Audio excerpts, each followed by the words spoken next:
इन पंक्तियों का हिंदी रूपांतर इस प्रकार है।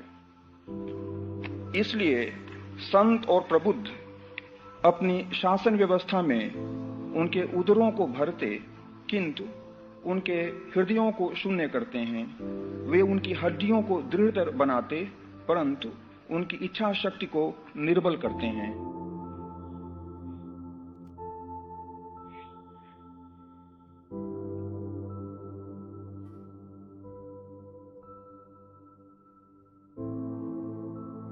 लाओ से की सभी बातें उल्टी हैं।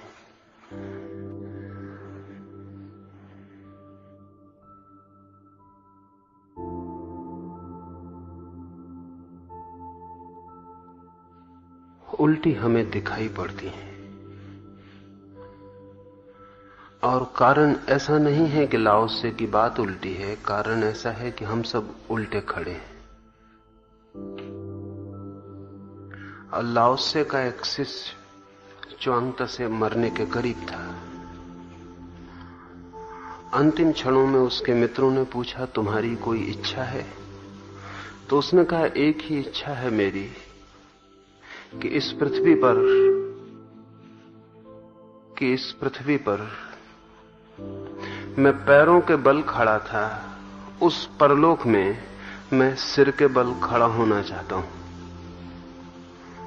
शिष्य बहुत परेशान हुए और उन्होंने कहा, हमारी कुछ समझ में नहीं आता। क्या आप परलोक में उल्टे खड़े होना चाहते हैं? तो च्वांग त्से ने कहा, जिसे तुम सीधा खड़ा होना कहते हो, उसे इतना उल्टा पाया कि आने वाले जीवन में उल्टा खड़े होकर प्रयोग करना चाहता हूं, शायद वही सीधा हो।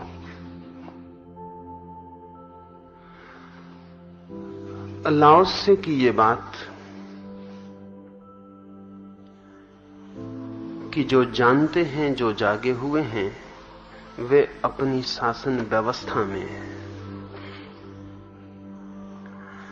लोगों के पेटों को तो भरते, उदर को तो भरते, उनकी भूख को तो पूरा करते, लेकिन उनके मन को शून्य करते हैं।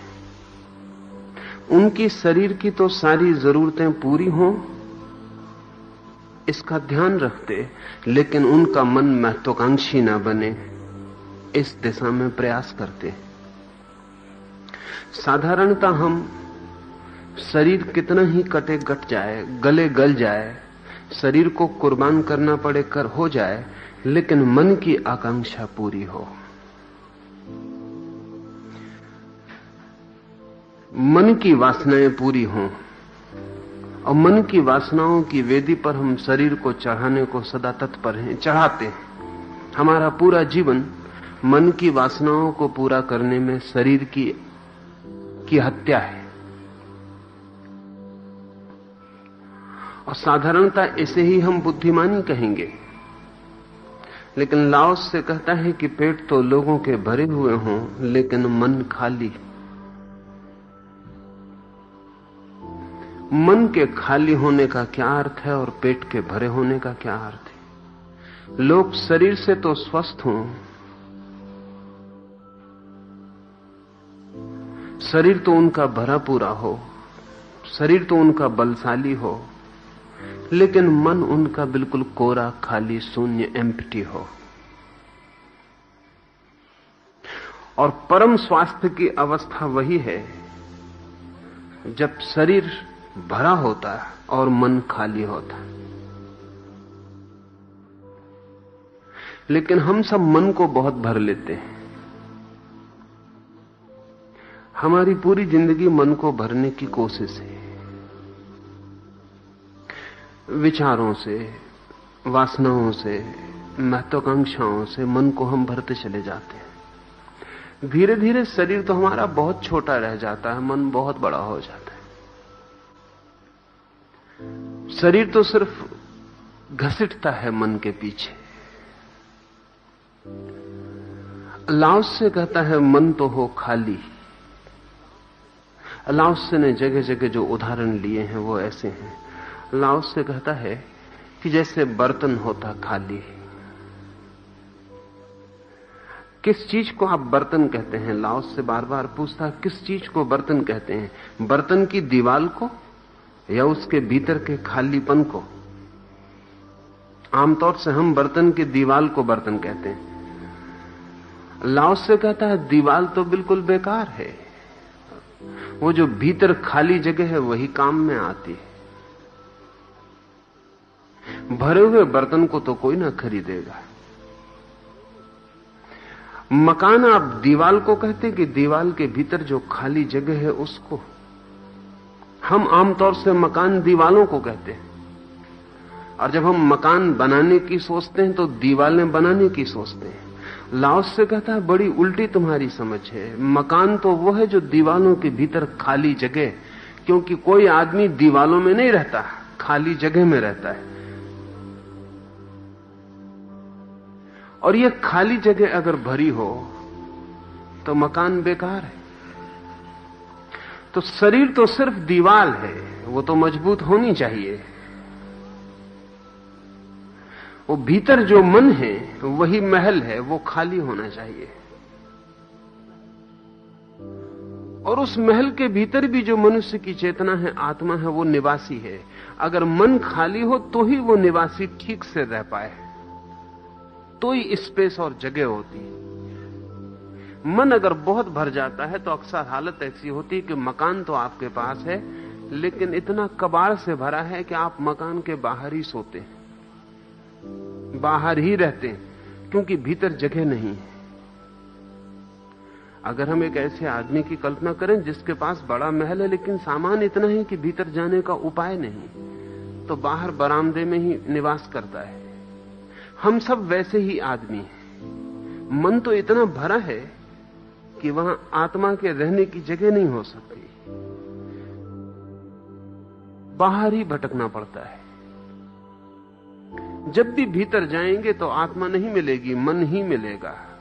कोई विचार, कोई वृत्ति, कोई वासना मिलेगी, क्योंकि इतना भरा है सब। घर के भीतर जाते हैं तो फर्नीचर तो मिलता है, मालिक नहीं मिलता। लाओस से कहता है जो ज्ञानी है वो कहते हैं शरीर तो भरा पूरा हो, पुष्ट हो, मन खाली हो, मन ऐसा हो जैसे है ही नहीं। लाओस से कहता है मन के खाली होने का अर्थ है अमन हो, नो माइंड हो, जैसे है ही नहीं, जैसे मन की कोई बात ही नहीं है भीतर। उस खाली मन में ही जीवन की परम कला का आविर्भाव होता है और जीवन के परम दर्शन होने शुरू होते हैं। वे उनकी हड्डियों को दृढ़तर बनाते, परंतु उनकी इच्छा शक्ति को निर्बल करते हैं। हड्डियों को मजबूत बनाते, लेकिन उनके विल को, उनके संकल्प को कमजोर करते हैं, छीण करते हैं। हम सब तो संकल्प को मजबूत करते हैं। हम तो किसी व्यक्ति से कहते हैं कि क्या तुम में कोई विल पावर ही नहीं, तुम में कोई संकल्प की शक्ति नहीं? अगर संकल्प की शक्ति नहीं तो तुम बिना रीढ़ के आदमी हो, तुम आदमी ही नहीं। अल्लाह से कहता है ज्ञानी संकल्प की शक्ति को छीण करते हैं। अजीब बात है। हम तो एक एक बच्चे को सिखा रहे हैं कि विल बढ़नी चाहिए। इस सदी के जो बहुत बुद्धिमान लोग हैं उन सभी का ख्याल है कि आदमी में संकल्प बढ़ना चाहिए। नीत्शे ने बहुत अद्भुत किताब लिखी है, विल टू पावर। नीत्शे का ख्याल है कि आदमी के पूरे जीवन का एक ही लक्ष्य है कि शक्ति का संकल्प, शक्ति कैसे मिले इसका संकल्प। और जो आदमी जितना संकल्पवान है उतना महान है। कार्लाइल या इमर्सन, ये सारे के सारे पश्चिम के विचारक संकल्प पर जोर देते हैं कि संकल्प मजबूत हो।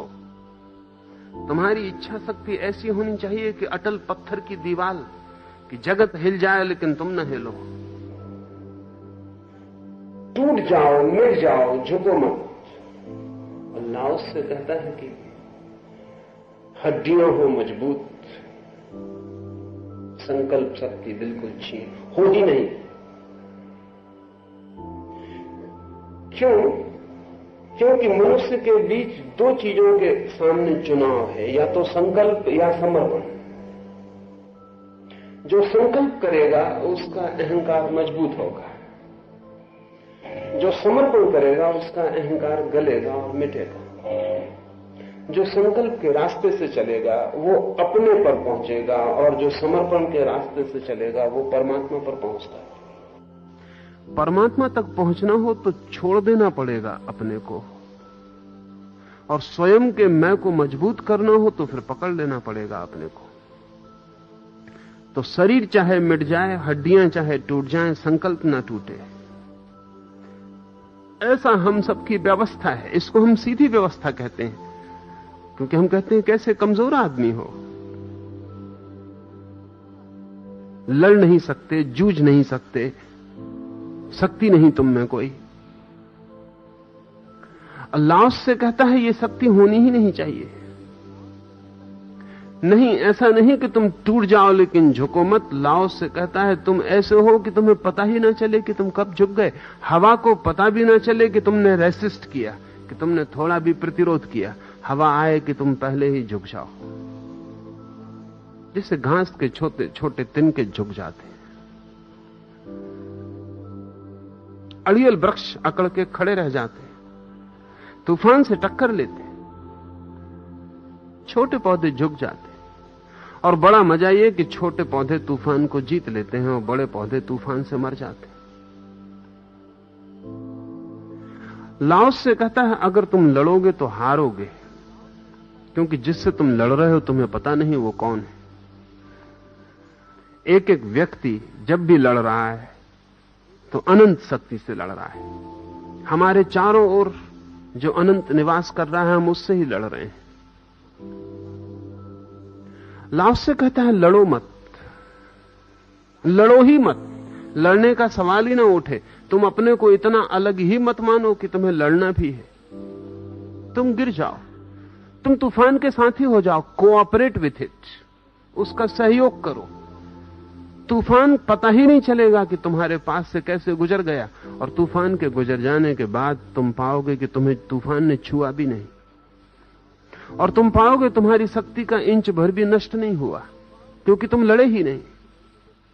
और हारने का कोई सवाल नहीं है, क्योंकि जिसका तूफान है उसी के तुम हो। वो जो लड़ने आया था, तुम्हें लगा था कि लड़ने आया है, वो लड़ने आया नहीं था, तुम्हारे संकल्प की वजह से तुम्हें लगा था कि लड़ने आया है। तुम लड़ने को उत्सुक थे, इसलिए तुमने उसे शत्रु की तरह व्याख्या कर ली, अन्यथा कोई व्याख्या की जरूरत न थी। इसे थोड़ा समझें, सच में कोई शत्रु होता है या हम व्याख्या करते हैं कि वो शत्रु है? और व्याख्या हम क्यों करते हैं? हम व्याख्या इसलिए करते हैं कि हम लड़ना चाहते हैं। अगर मैं लड़ना ही नहीं चाहता तो एक बात निश्चित है कि मैं शत्रु की व्याख्या नहीं करूंगा कि कोई शत्रु है। लड़ना चाहता हूं तो शत्रु को निर्मित करूंगा। सब शत्रुता संकल्प से निर्मित होती, सब संघर्ष संकल्प से निर्मित होता है। लाओस से कहता तुम तो ऐसे हो जाओ जैसे हो ही नहीं। जैसे हवा तलवार हवा से निकल जाती है, हवा कहीं कटती नहीं, क्योंकि हवा रेसिस्ट नहीं करती। पानी से तलवार गुजार देते हो, पानी कटता नहीं, तलवार काट भी नहीं पाती कि पानी जुड़ जाता है, क्योंकि पानी रेसिस्ट नहीं करता, वो प्रतिरोध नहीं करता। तुम भी लड़ो मत। लाओस से कहता है तुम भी हवा पानी जैसे हो जाओ, काटने वाली शक्ति को गुजर जाने दो। तुम अगर न लड़ोगे तुम उसके गुजरते ही पाओगे कि जुड़ गए हो, तुम टूटे ही नहीं, तुम खंडित ही नहीं हुए। अगर तुम लड़े तो तुम टूट जाओगे। संकल्प को हम जैसा आदर देते हैं, लाओस से ठीक उससे विपरीत उसकी व्याख्या करता है। हम आदर देंगे क्योंकि हमारा सारा जीवन का ढांचा अहंकार पर निर्मित है, महत्वाकांक्षा पर खड़ा है। दौड़ना है, कहीं पहुंचना है, कुछ पाना है, धन यश पद मर्यादा कुछ उपलब्ध करना है, किन्हीं से कुछ छीनना है, किन्हीं को कुछ हमसे न छीन लें इससे रोकना है। जीवन हमारा एक संघर्ष है, हमारे देखने का ढंग संघर्ष का ढंग है। झुकना नहीं, झुके तो भारी ग्लानि होगी।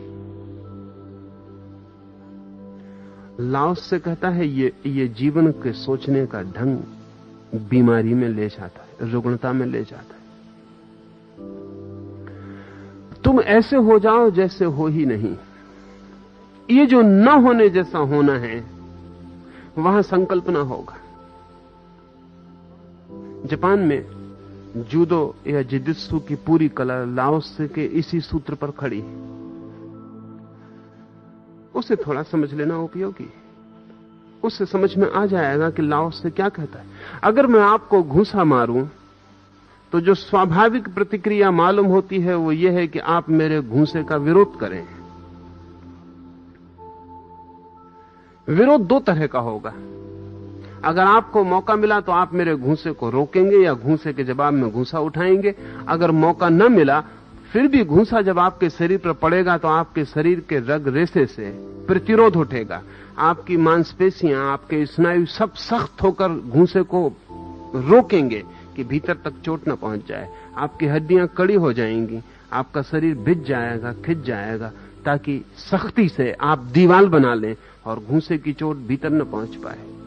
जूडो की कला इससे बिल्कुल उल्टी है, और जूडो की कला से बड़ी कोई कला नहीं है युद्ध के मामले में।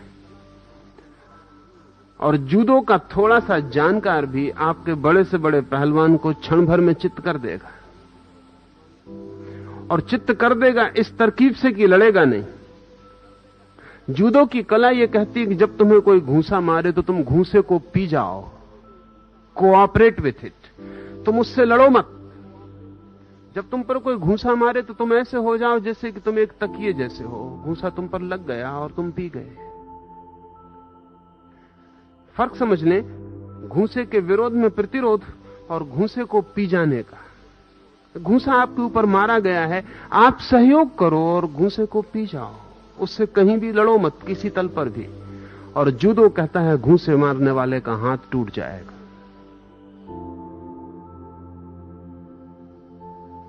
घूंसे मारने वाले का हाथ टूट जाएगा, क्योंकि घूंसा मारने वाला बहुत शक्ति और बहुत संकल्प से मार रहा है। और अगर आपने बिल्कुल जगह दे दी तो उसकी हालत ठीक वैसे हो जाएगी जैसे एक रस्सी को पकड़ के आप खींच रहे हो, मैं खींच रहा हूं और मैंने रस्सी छोड़ दी। मैंने खींचा ही नहीं, मैंने प्रतिरोध न किया। मैंने कहा आप खींचते हो, ले जाओ, तो आप गिर पड़ोगे। जूडो की कला कहती है मारो मत, जब कोई मारे तो उसके सहयोगी हो जाओ, उसको दुश्मन मत मानो। मानो कि जैसे वो अपने ही शरीर का एक हिस्सा है।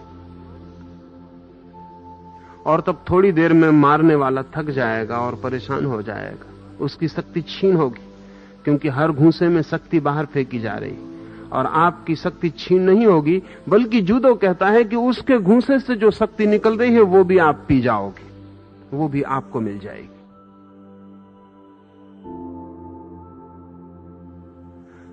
5 मिनट के भीतर जूडो का ठीक से जानने वाला आदमी किसी भी तरह के आदमी को परास्त कर देता है। परास्त करना नहीं पड़ता, वो परास्त हो जाता है।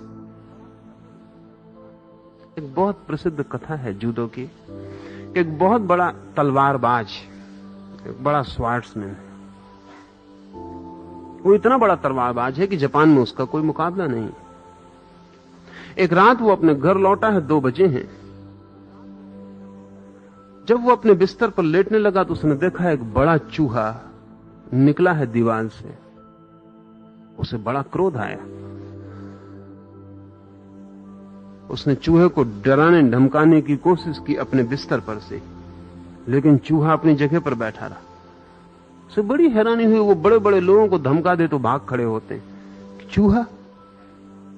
उसको क्रोध इतना आ गया कि उसके पास में ही उसकी सीखने की लकड़ी की तलवार पड़ी थी, उसने उठा के जोर से चूहे पर हमला किया। हमला उसने इतने क्रोध में किया, चूहा जरा इंच पर सरक गया, उसकी तलवार जमीन पर पड़ी और टुकड़े टुकड़े हो गई, और चूहा अपनी जगह बैठा रहा। तब जरा उसे घबराहट पैदा हो गई। चूहा कोई साधारण नहीं मालूम होता, उसके वार को चूक जाना, उसका वार चूक जाए इसकी कल्पना भी नहीं थी। वो अपनी असली तलवार लेके आ गया, लेकिन जब चूहे को मारने के लिए कोई असली तलवार लेके आता है तो उसकी हार निश्चित है। असली तलवार लेकर आ गया जब वो, तभी हार निश्चित हो गई। चूहे को मारने के लिए असली तलवार एक योद्धा को लानी पड़े। चूहे से डर तो गया वो बहुत, और चूहा असाधारण है, हाथ उसका कपने लगा और उसे लगा कि अगर असली तलवार टूट गई तो फिर इस अपमान को सुधारने का कोई उपाय न रह जाए। उसने बहुत संभल के मारा, और जो जानते हैं वो कहते हैं जितना संभल के आप निशाना लगाएंगे उतना ही चूक जाएगा, क्योंकि संभलने का मतलब है कि भीतर डर है, भीतर घबराहट है, कंपन। अगर भीतर कोई डर नहीं, घबराहट नहीं, तो आदमी संभल के काम नहीं करता, काम करता है और हो जाता है। उसने तलवार मारी, उसे जिंदगी में उसने बहुत बार तलवार उठाई और चलाई और वो कभी चूका नहीं था। एक क्षण उसका हाथ बीच में कपा और जब तलवार नीचे पड़ी तो टुकड़े टुकड़े हो गई। चूहा जरा सा हट गया था। उस तलवारबाज की समझ के बाहर हो गई बात, उसने होश खो दिया। कहानी कहती है कि उसने गांव में खबर की कि किसी के पास कोई जानदार बिल्ली हो तो ले आओ, और दूसरे दिन गांव में जो बड़े से बड़ा धनपति था उसने अपनी बिल्ली भेजी। वो कई चूहों को मार चुकी थी, लेकिन तलवारबाज डरा हुआ था, और जिस धनपति ने अपनी बिल्ली भेजी थी वो भी डरा हुआ था, क्योंकि जब तलवारबाज की तलवार टूट गई हो तो बिल्ली कहां तक सफल होगी ये भय है। और बिल्ली को भी खबर मिल गई थी, और तलवारबाज बहुत बड़ा था। बिल्ली ने बहुत चूहे मारे थे, लेकिन इस चूहे से आतंकित हो गई थी, रात भर सो न पाई। सुबह जब चली तो पूरी तैयारी से चली, रास्ते में 25 योजनाएं बनाई। कभी कभी उसके मन को भी हुआ मैं ये क्या कर रही हूं, चूहे तो मुझे देखते ही भाग जाते हैं, मैं योजना कर रही हूं। लेकिन योजना कर लेनी उचित थी, चूहा असाधारण मालूम होता था। बिल्ली दरवाजे पर आई, एक क्षण उसने भीतर देखा, चूहे को देख कर कब गई। चूहा बैठा था, तलवार टुकड़े टुकड़े पड़ोस में पड़ी थी। इसके पहले कि बिल्ली आगे बढ़े, चूहा आगे बढ़ा। बिल्ली ने बहुत चूहे देखे थे, लेकिन कोई चूहा बिल्ली को देख के आगे बढ़ेगा। बिल्ली एकदम बाहर हो गई। तलवारबाज की हिम्मत बिल्कुल टूट गई कि अब क्या होगा। सम्राट को खबर की गई कि आपके राजमहल की बिल्ली भेज दी जाए, अब कोई और उपाय नहीं। सम्राट के पास जो बिल्ली थी वो निश्चित ही देश की श्रेष्ठतम कुशल बिल्ली थी, लेकिन वही हुआ जो होना था। सम्राट की बिल्ली ने चलते वक्त सम्राट से कहा, आपको शर्म आनी चाहिए, ऐसे छोटे मोटे चूहों को मारने को मुझे भेजते हैं। मैं कोई साधारण बिल्ली नहीं हूं। लेकिन यह भी उसने अपनी रक्षा के लिए कहा था। खबरें पहुंच गई थी कि चूहा आगे बढ़ा, कि बिल्ली वापस लौट गई, कि तलवार टूट गई, कि योद्धा हार गया है, कि चूहे का आतंक पूरे गांव पर छाया हुआ है।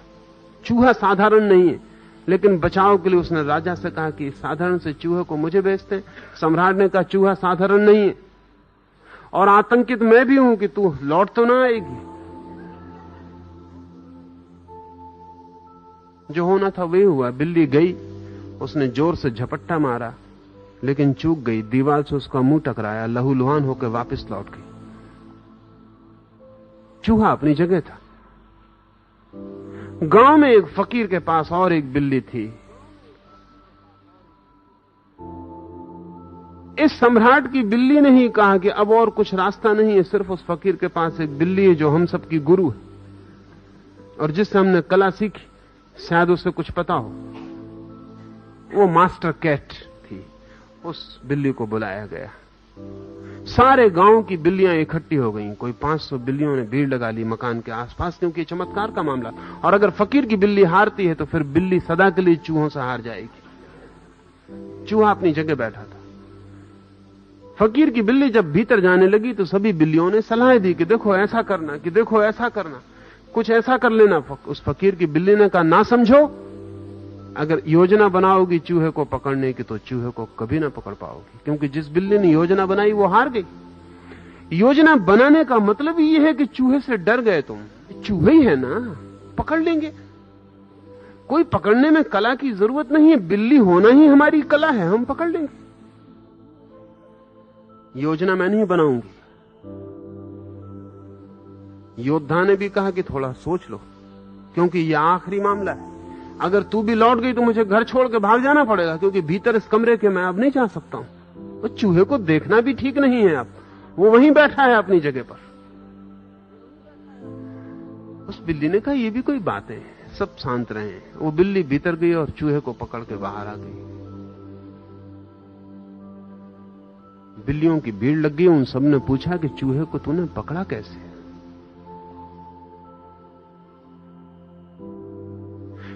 क्या है तरकीब? उस बिल्ली ने कहा, मेरा बिल्ली होना काफी, मैं बिल्ली हूं और ये चूहा है। और चूहा सदा से कोऑपरेट करते रहे, सदा से सहयोग करते रहे, बिल्लियां सदा से पकड़ती रही। ये हम दोनों का स्वभाव है कि मैं बिल्ली हूं और ये चूहा है, ये पकड़ा जाएगा और मैं पकड़ लूंगी। तुमने योजना बनाई, इसी से भूल हो गई। तुम बुद्धि को बीच में लाए, इसी से परेशान हुए।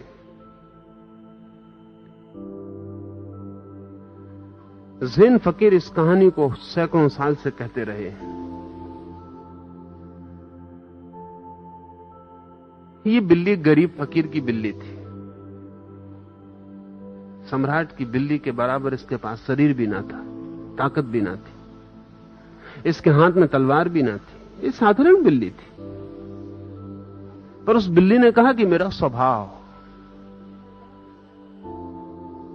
ये चूहे का स्वभाव, इसमें कोई अनहोना नहीं हुआ है।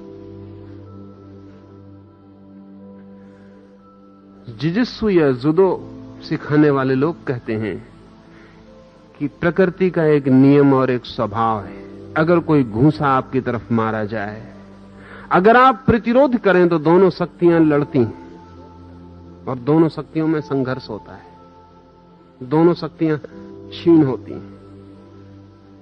अगर आप प्रतिरोध ना करें तो एक ही तरफ से शक्ति आती है, दूसरी तरफ खाली गड्ढा बन जाता है, शक्ति आत्मसात हो जाती है, दूसरा व्यक्ति परेशान हो जाता है, वो योजना करके हमला करता है और आप अनायोजित, बिना किसी प्लानिंग के चुपचाप हमले को पी जाते हैं।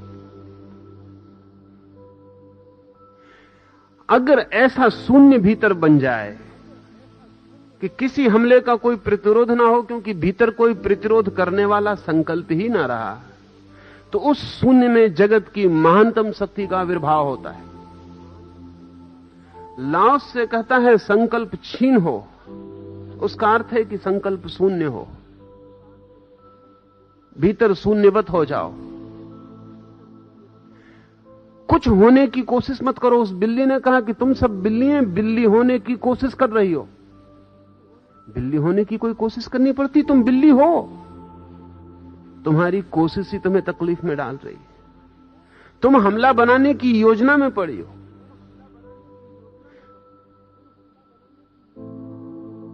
जुडो का शिक्षक सिखाता है कि हमला मत करना, सिर्फ हमले की प्रतीक्षा करना, और जब हमला आए तो तुम एक ही बात का ध्यान रखना कि तुम उसे आत्मसात कर जाओ। और अगर कोई गाली दे और आप गाली को आत्मसात कर जाएं, तो जिसने गाली दी है वो कमजोर हो जाता है। करें और देखें। और जिसने गाली चुपचाप पी ली है, पी ली, दबाई नहीं, दबाना नहीं है, पी ली। जैसे कोई ने प्रेम का उपहार दिया, ऐसा पी ली, आत्मसात कर ली,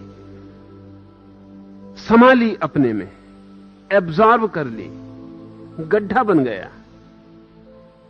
तो गाली देने में जितनी शक्ति उस व्यक्ति की व्यय हुई, उतनी शक्ति इस व्यक्ति को मिल गई। और जब गाली देने वाला पाता है कि विरोध में गाली नहीं उठी, तो इतना परेशान हो जाता है जिसका कोई हिसाब नहीं। जब आप विरोध में गाली दे देते हैं तो परेशान नहीं होता, क्योंकि ठीक है, अपेक्षा यही थी कि आप गाली देंगे उत्तर में। लेकिन जब आप गाली नहीं देते हैं तब परेशान हो जाता है। और दुगने वजन की गाली खोज के लाता है और जोर से हमला करता है। लेकिन अगर आपको कला है पीने की, तो आप उसके हमले को पीते चले जाते हैं और उसे निर्बल करते चले जाते हैं। वो अपनी ही निर्बलता से गिरता है। जुदो कहता है कि दुश्मन अपनी ही निर्बलता से गिर जाता है, तुम्हें गिराने की कोई जरूरत ही नहीं। लाओ त्से के इन्हीं सूत्रों से जूडो का विकास हुआ और लाओ त्से के इन्हीं सूत्रों से और बुद्ध के विचार के सम्मिलन से ज़ेन का जन्म हुआ।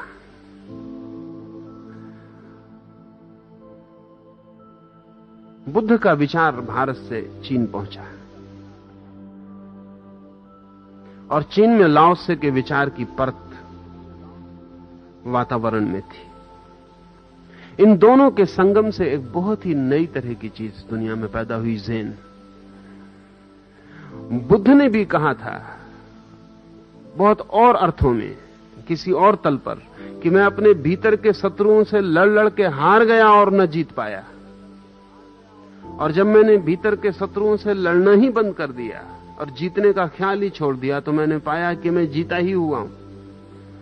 और जब लाओ त्से के इन सूत्रों से बुद्ध के इन विचारों का तालमेल बना, तो एक बिल्कुल ही नया विज्ञान पैदा हुआ। वो विज्ञान है बिना लड़े जीतने का। वो विज्ञान है लड़ना ही नहीं और जीत जाना,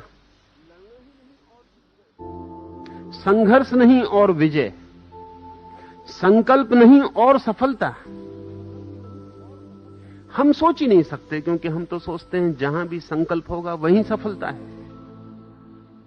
जहां संघर्ष होगा वहीं विजय है, जहां युद्ध होगा वहीं तो पुष्पहार पहनाए जाएंगे जीत के। लाओ से उल्टा मालूम पड़ेगा। वो कहता हड्डियां तो मजबूत हो लेकिन संकल्प शून्य हो। क्यों? हड्डियों और संकल्प में क्यों फर्क कर रहा है? अगर आपके ऊपर मैं हमला करूं तो हड्डियां इतनी मजबूत होनी चाहिए कि हमले को पी सकें। हड्डियों का मतलब है आपके पास जो भी पीने का संरचना है, स्ट्रक्चर है, वो इतना मजबूत होना चाहिए कि पी जाए। लेकिन भीतर कोई प्रतिरोध करने वाला अहंकार नहीं होना चाहिए कि लड़ पड़े। ध्यान रहे, लड़ने के लिए उतने मजबूत शरीर की जरूरत नहीं है जितना लड़ाई पीने के लिए मजबूत शरीर की जरूरत है। कमजोर शरीर वाला भी लड़ सकता है, और अक्सर ऐसा होता है कि कमजोर हो शरीर और दिमाग हो पागल तो खूब लड़ सकता है। कोई शरीर की कमजोरी से लड़ने में बाधा नहीं पड़ती। शरीर की कमजोरी लड़ने में बाधा नहीं, बल्कि सच्चाई तो यह है कि कमजोर शरीर लड़ने को बहुत आतुर होता है।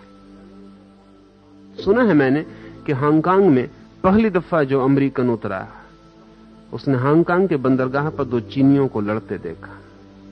लाओ त्से की परंपरा से ही जुड़े हुए अनेक परंपराएं चीन में विकसित हुई। वो 10 मिनट तक खड़ा होकर देखता रहा कि वो बिल्कुल एक दूसरे के मुंह के पास मुंह ले आते हैं, घूंसा उठाते हैं, एक दूसरे की नाक तक घूंसा ले जाते हैं, बड़ी गालियां देते हैं, बड़ी चीख-पुर मचाते हैं, लेकिन हमला नहीं होता। 10 मिनट में वो थोड़ा हैरान हुआ कि किस प्रकार की लड़ाई। उसने अपने गाइड को पूछा कि क्या हो रहा है, क्योंकि उसको समझ में नहीं आया कि लड़ाई हो रही। क्योंकि लड़ाई कैसी? इतने निकट घूंसे पहुंच जाते हैं और वापस लौट जाते हैं, ये कोई खेल हो रहा है। उस गाइड ने कहा कि ये चीनी ढंग की लड़ाई है, चाइनीज वे ऑफ फाइटिंग। कहा कि लेकिन फाइट तो हो ही नहीं रही, लड़ाई तो हो ही नहीं रही। 10 मिनट से मैं देख रहा हूं, इतने निकट दुश्मन हो और घूंसा इतने करीब आ जाता हो, फिर वापस क्यों लौट जाता? तो उस गाइड ने कहा कि 2500 साल से इस मुल्क में एक ख्याल है कि जो पहले हमला करे वो कमजोर, वो हार गया। तो ये दोनों प्रतीक्षा कर रहे हैं, जो पहले हमला करे वो कमजोर, वो हार गया। उसने काबू पहले खो दिया, वो कमजोरी का लक्षण है। तो ये सब भीड़ भी खड़े होकर ये देखें कौन हारता है। और हार का लक्षण ये होगा कि हमला हुआ कि भीड़ हट जाएगी, बात खत्म हो गई। फलां आदमी हार गया जिसने हमला किया पहले, और ये दोनों एक दूसरे को उकसा रहे हैं कि हमला करो। अब इसमें कौन हारता है ये देखना है। और हार का बड़ा अजीब सूत्र है, वो जो हमला करेगा वो हार गया। ये लाओत्से की धारणा है कि कमजोर हमला पहले कर देता है। मैंने कल मैकियावेली का नाम लिया आपसे, और मैकियावेली और लाओत्से में बड़ी समान अंतर बात है। मैकियावेली कहता है सुरक्षा का सबसे बड़ा उपाय पहले हमला कर देना है। The best way to defend is to attack first. अगर सुरक्षा चाहते हो तो पहले ही हमला कर दो। वो ठीक कह रहा है। वो ठीक इसलिए कह रहा है कि इतनी देर मत करो, हमला पहले ही कर दो। अगर कमजोर भी पहले हमला कर दे मैकियावेली के हिसाब से, तो उसके जीतने की संभावना बन जाएगी। वो आगे हो गया। और मैकियावेली जो संदेश दे रहा है वो कमजोरों के लिए दे रहा है। असल में सुरक्षा कमजोर के लिए ही ख्याल है। लाओत्से कहता है कि हमला आए तो पी जाओ। हमला करने का तो सवाल ही नहीं, पहले क्या पीछे भी करने का सवाल नहीं, उसे आत्मलीन कर लेना है। ऐसा हो सके कि शरीर हो स्वस्थ, मन हो शून्य, हड्डियां हो मजबूत, मकान की दीवारें हो सुदृढ़, और भीतर मालिक हो जैसे नहीं। तो लाओत्से कहता है परफेक्ट मैन, पूर्ण आदमी का जन्म होता है, पूर्ण मनुष्य का जन्म होता है।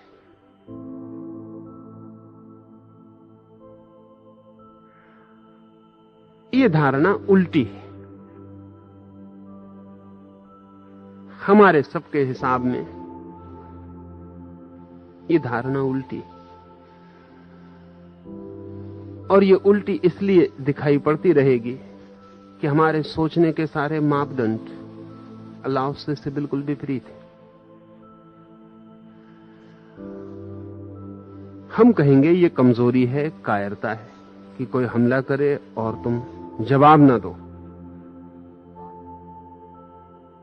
हम कहेंगे ये कायरता है कि कोई हमला करे और तुम जवाब ना दो।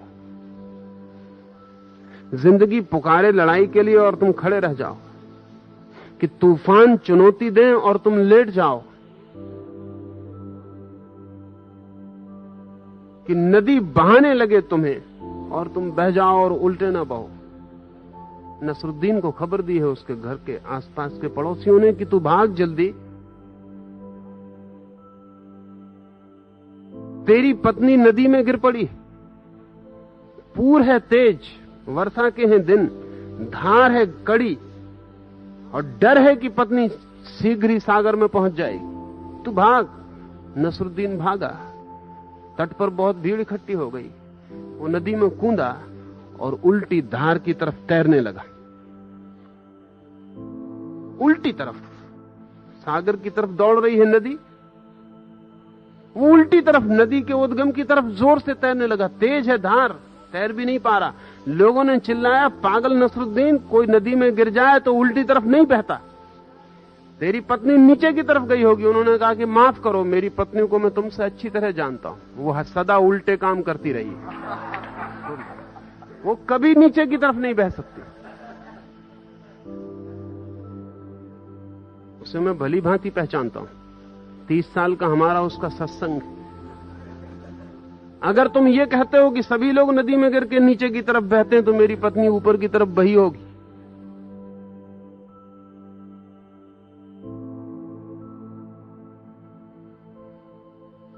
लाओत्से और हमारे बीच ऐसे ही उल्टे नाते हैं, इसलिए लाओत्से को समझना मुश्किल हो जाता है।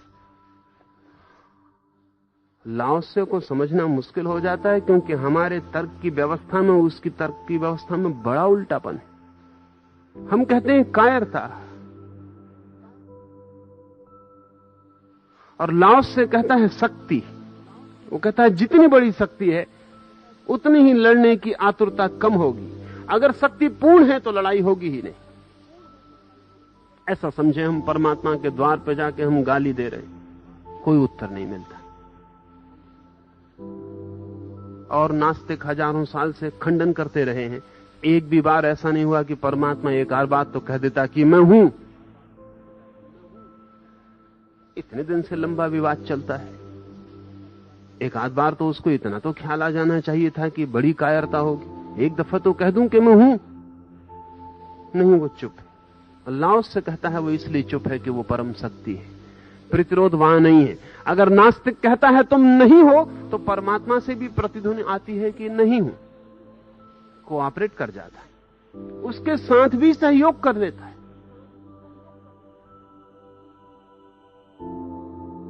उससे भी विरोध नहीं है।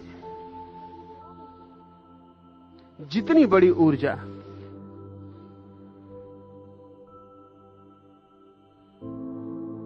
उतना ही प्रतिरोध नहीं होता। सुना है मैंने एक स्कूल में एक पादरी बच्चों को बाइबल का पाठ सिखा रहा है और उनसे कह रहा है कि कल मैंने तुम्हें क्षमा के लिए सारी बातें समझाई थी। अगर कोई तुम्हें मारे तो तुम उसे क्षमा कर सकोगे? एक छोटे से लड़के को उसने खड़े करके पूछा कि तेरा क्या ख्याल है, अगर कोई लड़का तुझे घूंसा मार दे तो तू उसे क्षमा कर सकेगा? उस लड़के ने कहा कर तो सकूंगा अगर वो मुझसे बड़ा हो। कर तो सकूंगा अगर वो मुझसे बड़ा हो, छोटे को करना जरा मुश्किल पड़ जाएगा।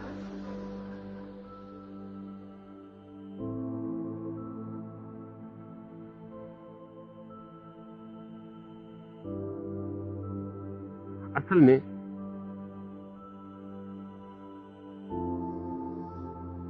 हम सबकी मनोदशा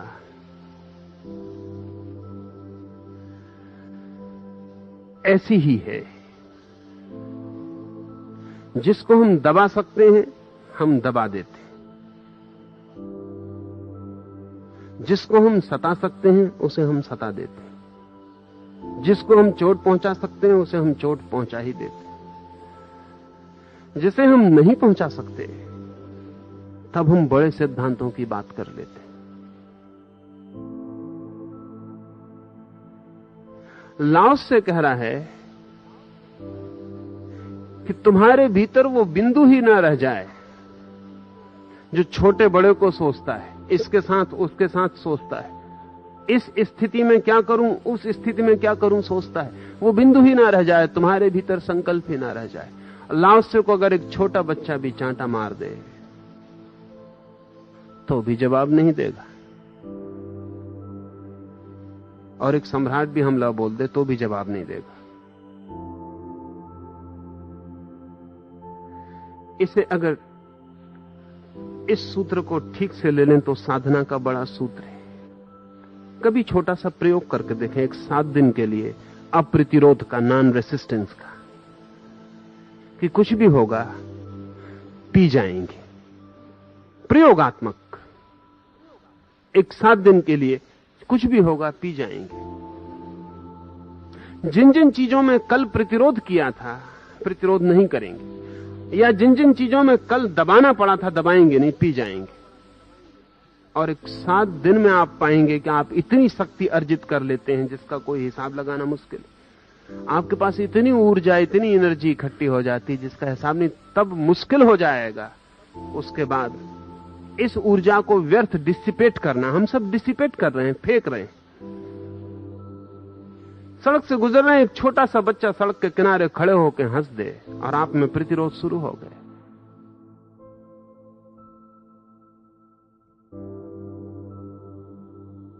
प्रतिरोध शुरू हो गए। लाओसे पर किसी ने एक गांव में हमला कर दिया था।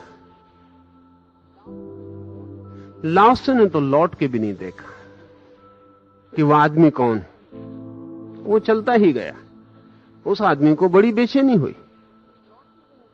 उसने लौट के भी नहीं देखा कि पीछे से लकड़ी किसने मारी। वह आदमी भागा हुआ आया, उसने लाओसे को रोका और कहा कि लौट के तो देख लो, अन्यथा हमारा मारना बिल्कुल बेकार ही गया। कुछ तो कहो।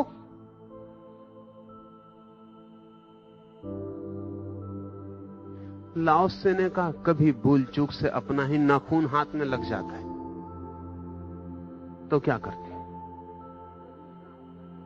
कभी राह चलते अपनी ही भूल से गिर पड़ते हैं, घुटने टूट जाते तो क्या करते? लाओसे ने कहा, एक बार ऐसा हुआ कि मैं नाव में बैठा था और एक खाली नाव आके मेरी नाव से टकरा गई तो मैंने क्या किया?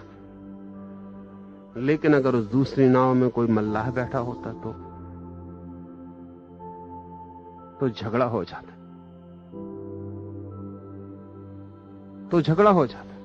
खाली नाव थी तो कुछ ना किया, कोई मल्लाह बैठा होता तो झगड़ा हो जाता।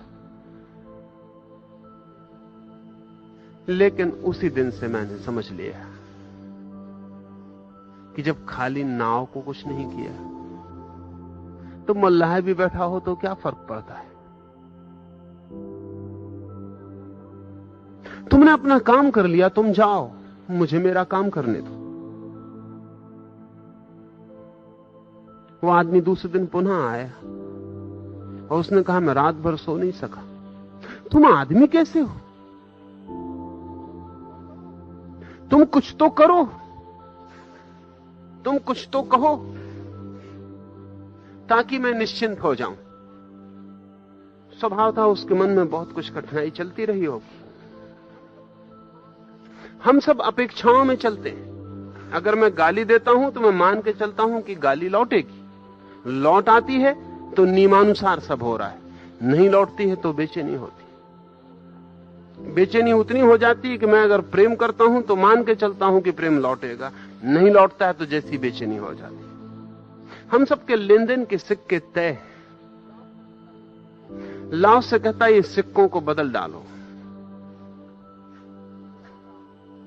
भीतर हो जाओ शून्यवत, संकल्प को हटा दो और जो होता है होने दो।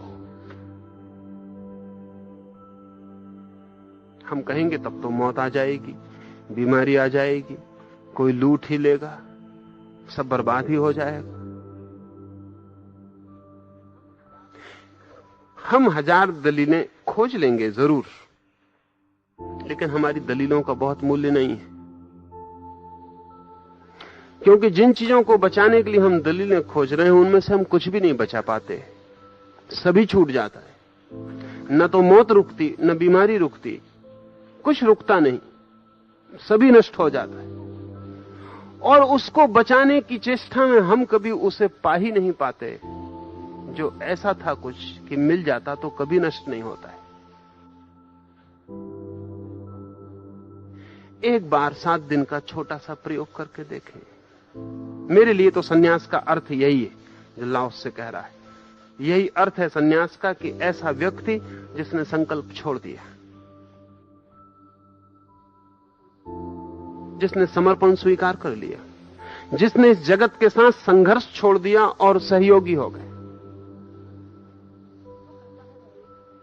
जो कहता है मेरी शत्रुता नहीं,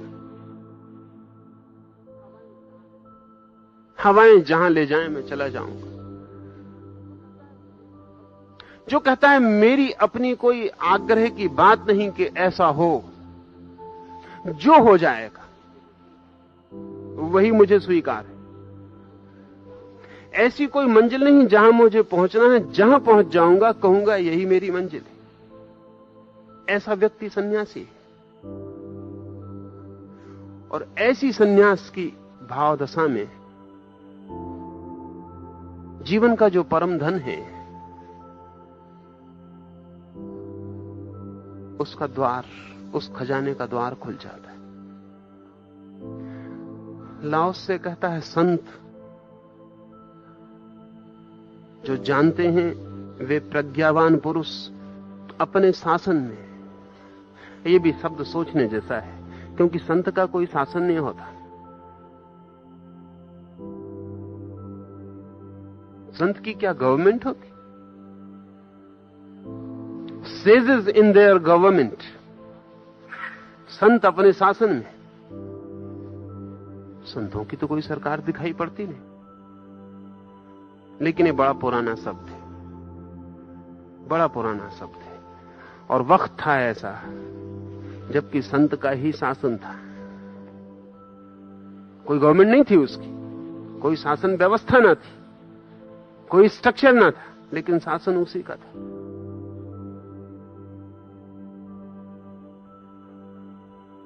जैन परंपरा में अभी भी महावीर का शासन, ऐसा ही शब्द प्रयोग किया जाता है।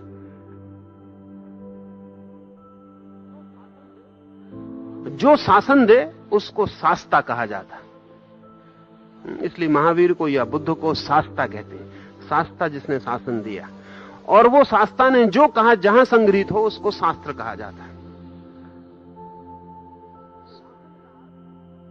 शासन का अर्थ है ऐसे नियम जिनसे आदमी चल सके और पहुंच सके।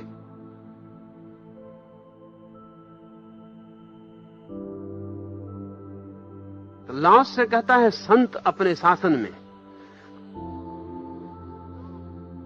अपनी सूचनाओं में, मनुष्य को चलाने के लिए जो शास्त्र वे निर्मित करते हैं उसमें आदमी के मन को तो खाली करने की कोशिश करते, शरीर को भरने की कोशिश करते, संकल्प को तोड़ते, हड्डियों को मजबूत कर देते। सारे हठ योग की पूरी प्रक्रियाएं हड्डी को मजबूत करने की प्रक्रियाएं।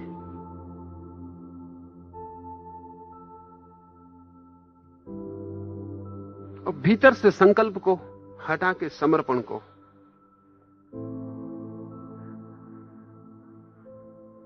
ये ख्याल में आ जाए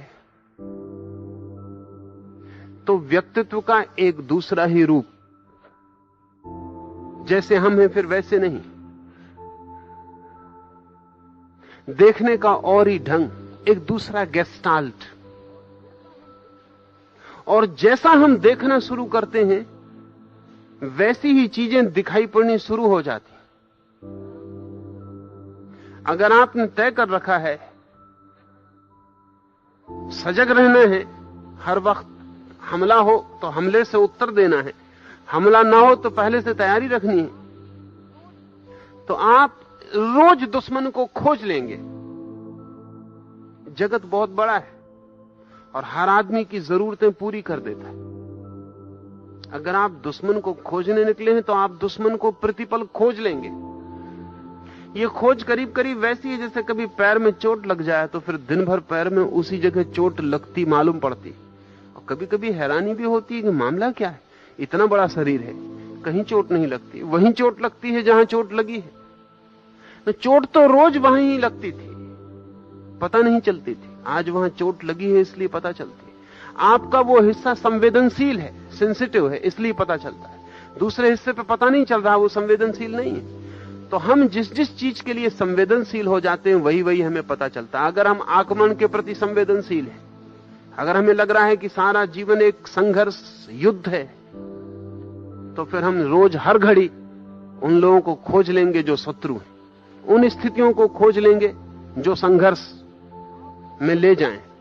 लाओस से दूसरा गेस्टाल्ट, देखने का दूसरा ढंग, दूसरी सेंसिटिविटी दे रहा, वो दूसरी संवेदनशीलता दे रहा है। वो कह रहा है कि सहयोग को खोजो, और जो आदमी उस भाव से खोजने निकलेगा उसे मित्र मिलने शुरू हो जाते, उसकी संवेदनशीलता दूसरी हो जाती, वो मित्र को खोजने लगता है, और हम जो खोजते हैं वो हमें मिल जाता है। या हम ऐसा कहें कि जो भी हमें मिलता है वो हमारी ही खोज है। इस जगत में हमें वो नहीं मिलता जो हमने नहीं खोजा है। इसलिए जब भी आपको कुछ मिले तो आप समझ लेना कि आपकी अपनी ही खोज है। लेकिन हम ऐसा कभी नहीं मानते। अगर दुश्मन मिलता है तो हम सोचते हैं हमारी क्या खोज है, दुश्मन है इसलिए मिल गया। नहीं, दुश्मन होने के लिए आप संवेदनशील हैं, आप तैयार हैं, खोज ही रहे। सहयोग की ये व्यवस्था, कोऑपरेशन और कॉन्फ्लिक्ट, क्रोपाटकिन ने एक किताब लिखी है, और क्रोपाटकिन इस सदी में, कॉन्फ्लिक्ट की सदी है हमारी, तो हमारा तो पूरा युग संघर्ष का है, जहां मार्क्स से लेकर और माओ तक सारा विचार संघर्ष और कलह का है। वहां एक आदमी जरूर रूस में ही हुआ, वो आदमी भी क्रोपाटकिन, वो कोऑपरेशन, सहयोग, संघर्ष नहीं। और उसने एक बहुत बड़ी कीमती बात प्रस्तावित की, हालांकि इस सदी में सुनी नहीं गई, क्योंकि ये सदी उसके लिए संवेदनशील नहीं। डार्विन ने सिद्ध करने की कोशिश की कि सारा जगत जीवन के लिए संघर्ष है, स्ट्रगल है, स्ट्रगल टू सर्वाइव। अपने अपने को बचाने के लिए हर एक लड़ रहा है। और उसने यह भी सिद्ध किया कि इसमें वही बच जाता है जो फिटेस्ट है। और फिटेस्ट का मतलब यह, जो युद्ध में सर्वाधिक कुशल है वही बच जाता है। डार्विन से लेकर फिर इन 300 सालों में सारे जगत में संघर्ष का विचार परिपक्व होता चला गया। और मजे की बात है कि संघर्ष के परिपक्व विचार ने हमें संघर्ष के लिए और उन्मुख बनाया। और जब इस सिद्धांत को हमने स्वीकार कर लिया कि जीवन एक संघर्ष है, हर एक लड़ रहा है, सिर्फ बाप बेटे से लड़ रहा है, बेटा बाप से लड़ रहा है, पति पत्नी से लड़ रहा है, सब लड़ रहे हैं। ऐसा नहीं कि नौकर मालिक से ही लड़ रहा है, संघर्ष ही चल रहा है पूरे समय। ये सारा जीवन एक संघर्ष का ही रूप है। ये डार्विन से लेकर माओ तक सारा ख्याल संघर्ष का है। कलह, वर्ग कलह, फिर कलह बढ़ती चली जाती तो सभी तलों में प्रवेश कर जाती। फिर एक एक आदमी अकेला है और सारी दुनिया से लड़ रहा है। क्रोपाटकिन ने कहा कि संघर्ष आधार नहीं है, सहयोग आधार है। और मजे की बात उसने ये कही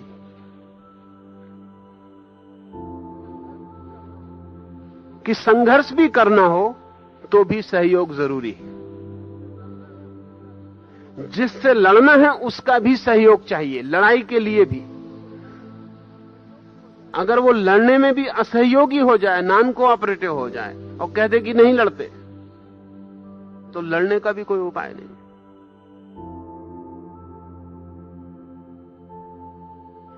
ये बहुत मजे की बात क्रोपाटकिन ने कही कि संघर्ष के लिए सहयोग अनिवार्य है, लेकिन सहयोग के लिए संघर्ष अनिवार्य नहीं। फाउंडेशनल, बुनियादी सहयोग है, क्योंकि संघर्ष भी बिना सहयोग के नहीं हो सकता। अगर मैं आपसे लड़ना भी चाहूं तो किसी न किसी रूप में आपके सहयोग की जरूरत है। अगर आप बिल्कुल कोऑपरेट ही ना करें तो लड़ाई भी नहीं चल सकती। लड़ाई भी बड़ा सहयोग है। और दो आदमी जब लड़ते हैं तो बहुत बहुत ढंगों से एक दूसरे का सहयोग करते हैं। लेकिन सहयोग के लिए किसी संघर्ष की जरूरत नहीं। इसका अर्थ यह होता है कि सहयोग ज्यादा गहरे में है। और क्रोपाटकिन ने कहा कि डार्विन ने जाके देख लिया जंगल में कि शेर इस जानवर को खा रहा है, वो जानवर उस जानवर को खा रहा है। लेकिन क्रोपाटकिन का कहना है कि 24 घंटे में अगर एक बार शेर एक जानवर पर हमला करता है तो बाकी 23 घंटों में हजारों जानवरों के साथ सहयोग कर रहा है। उसे कभी डार्विन ने देखा नहीं। जंगल के जानवर 24 घंटे लड़ नहीं रहे। सच बात यह है कि आदमी से ज्यादा लड़ने वाला कोई भी जानवर जंगल में नहीं। एक सूफी फकीर हुआ है जलालुद्दीन, वो अपने ध्यान में बैठा है और उसके एक शिष्य ने आके उससे कहा कि उठिए उठिए, बड़ी मुश्किल हो गई। एक बंदर के हाथ में तलवार पड़ गई, कुछ ना कुछ खतरा होकर रहेगा। जलालुद्दीन ने कहा बहुत परेशान मत हो, आदमी के हाथ में तो नहीं पड़ी है ना, फिर कोई फिक्र की बात नहीं, फिर कोई चिंता की बात।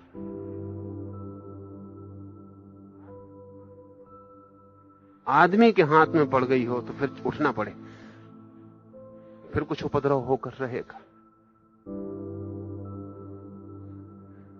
जंगल में इतना संघर्ष नहीं जैसा हमें ख्याल है। और हम सबको ख्याल है कि जंगल एक संघर्ष है, कॉन्फ्लिक्ट है, हिंसा है।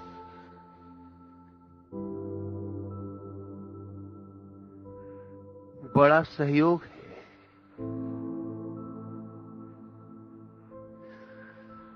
लेकिन आदमी ने जो जंगल बनाया है, जिसका नाम सभ्यता है, समाज है, वो बिल्कुल संघर्ष है और दिखाई बिल्कुल नहीं पड़ता है, और पूरे समय एक दूसरे की दुश्मनी में सारा का सारा जाल फैलता चला जाता है। क्रोपाटकिन वही कह रहा है जो लाओ त्से ने किसी दूसरे तल पर और गहरे तल पर कहा था। लाओ त्से कहता है सहयोग, लेकिन सहयोग वही लोग कर सकते हैं जिनके भीतर संकल्प क्षीण हो। कलह वही लोग कर सकते हैं जिनके भीतर संकल्प मजबूत हो। संकल्प जितना ज्यादा होगा, कलह उतनी ज्यादा होगी। संकल्प कलह का सूत्र है। संकल्प क्षीण होगा, शून्य होगा, कलह विदा हो जाएगी। लड़ने वाला तत्व ही नहीं रह जाएगा जो लड़ सकता था। इसे थोड़ा प्रयोग करके देखें। लाओ त्से की सारी चीजें प्रयोग करने जैसी हैं, और प्रयोग करेंगे तो ख्याल में ज्यादा गहरा आएगा। मुझे सुन लेंगे, उतने से बात बहुत साफ नहीं होगी। मुझे सुन के लगेगा भी कि समझ गए, तो भी समझ में नहीं आएगा। ये समझ ऐसी ही होगी जैसे अंधेरे में छोटी सी बिजली कौन जाए। एक क्षण को लगे कि सब दिखाई पड़ने लगा, और फिर क्षण भर बाद अंधेरा हो जाए। क्योंकि आपका जो अपना तर्क है, वो तर्क लंबा है, वो जन्मों जन्मों का है। जन्मों जन्मों का जो तर्क है वो तो कलह का है, संघर्ष का है। इस संघर्ष के तर्क की लंबी यात्रा में जरा सी बिजली कौन जाए कभी सहयोग की किसी की बात से, तो कितनी देर टिकेगी? जब तक कि आप सहयोग के लिए भी कोई प्रयोग ना करें, जब तक कि आपके संघर्ष के अनुभव के विपरीत सहयोग का अनुभव भी खड़ा ना हो जाए। उसे थोड़ा प्रयोग करें। एक 7 दिन का नियम, किसी भी सूत्र को समझने के लिए कम से कम 7 दिन का नियम ले ले कि कल सुबह से 7 दिन तक सहयोग करूंगा, चाहे कुछ भी हो जाए। जहां जहां संघर्ष की स्थिति बनेगी वहां वहां सहयोग करूंगा। और इस सूत्र का राज खुल जाएगा। इन सब सूत्रों का राज व्याख्या से नहीं, प्रतीति से खुलता है। व्याख्या से समझ में आ जाए इतना ही कि प्रयोग करने जैसा है, उतना काफी है। जिससे लड़े थे उससे सहयोग कर लें। जिससे लड़े होते उससे सहयोग कर लें। जिस परिस्थिति में अकड़ के खड़े हो गए होते उस परिस्थिति में लेट जाएं, बह जाएं, और देखें 7 दिन में आप मिटे या बने। देखें 7 दिन में आप कमजोर हुए कि शक्तिशाली हुए। देखें 7 दिन में आप खो गए कि बचे। देखें 7 दिन में कि आप बीमार हैं या स्वस्थ।